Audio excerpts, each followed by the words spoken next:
You know, a few years back we seen a bladed swim jig take the market by storm, and you know, there was one inherent problem with the bladed swim jig, and it's not real, it don't come through structure real good, through brush, off stumps. You know, that's the reason we seen the bladed swim jig catch so many fish in grass. It was so good in grass lake.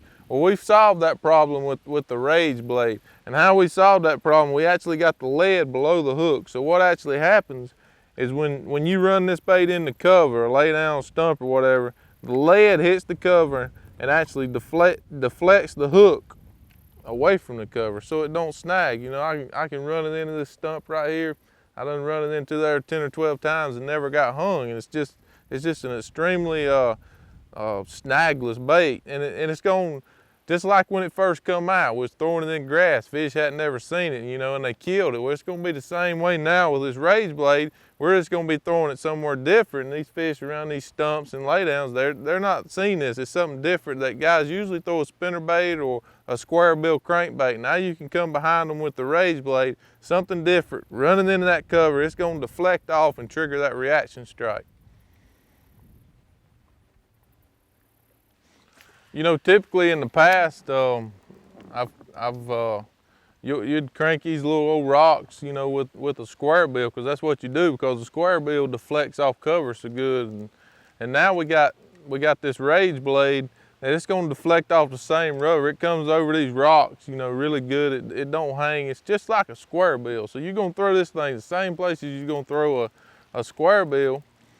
But the best part is, it's something that the fish has not seen a lot. So you're coming behind people that's, you know, that's throwing the square bills, the typical stuff, and you coming behind them with something that the fish hadn't seen. So naturally, you're probably gonna get more bites.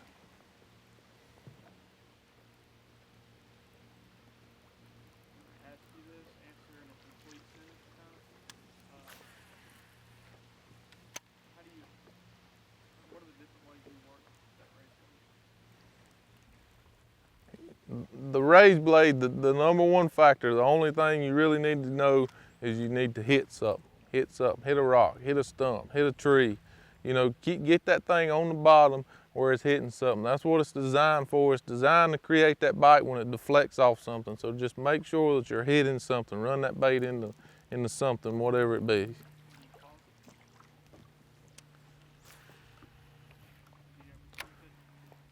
You know, with the Rage blade, you know, very rarely do I stop and go. What I'm creating, that reaction strategy, is by hitting something. And when you hit something, it pauses itself. It makes it speed up a little bit. It makes it do a little something different. That's what triggers that reaction strike.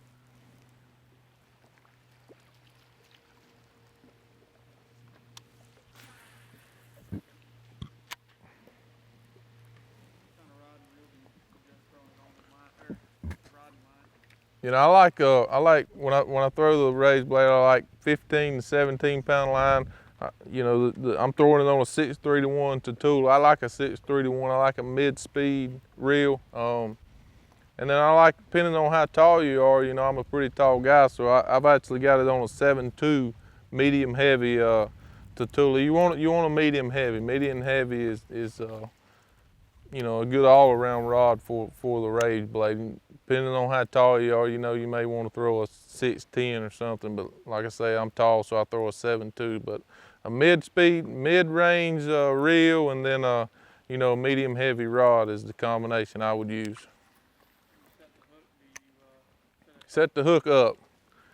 You know, when you get a bite on this, it's you don't want to kind of come sideways like you would with a square bill. You want to come up. You want to have some upward swing, you know, to make that hook pop up, and so it'll hook him in the top of the mouth. But that's really important, to force yourself to you know, to kind of set the hook up. You're gonna hook up on a lot more, and you're gonna land a lot more if you got some upward motion in your rod when he bites it.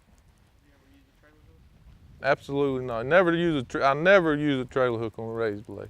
You don't need to. I mean, you're gonna hook the majority of them, and it takes away from some of the action, and it takes away a lot of what it's designed to do, which is deflect off cover and be snagless. What's your favorite trailer I got a couple different trailers I like to use. The baby Rage Crawl is one of my favorite. Just the standard split tail that comes in the package with the Rage blade is another good one. So that's my two probably favorite. And I'll also take the skirt off of it and put like a little swimming caffeine shad on it with no skirt, and that's a good technique to use too. But probably my two favorite is a baby Rage Crawl and just a standard split tail spinnerbait trailer. You know, when I select the colors for the Rage blade, I keep it pretty simple. I got a green pumpkin, I got a black and blue, and then I got a white and chartreuse, and that's pretty much all it needs. Oh man, sometimes it's just experimenting. It's not really, you know, a cut and dry on which color I'm gonna use and which color water or anything like that. But that's the three basic colors I use: black and blue, green pumpkin, and white and chartreuse, and just kind of experiment and see which one's best that day. Does forage have anything to do with color decision?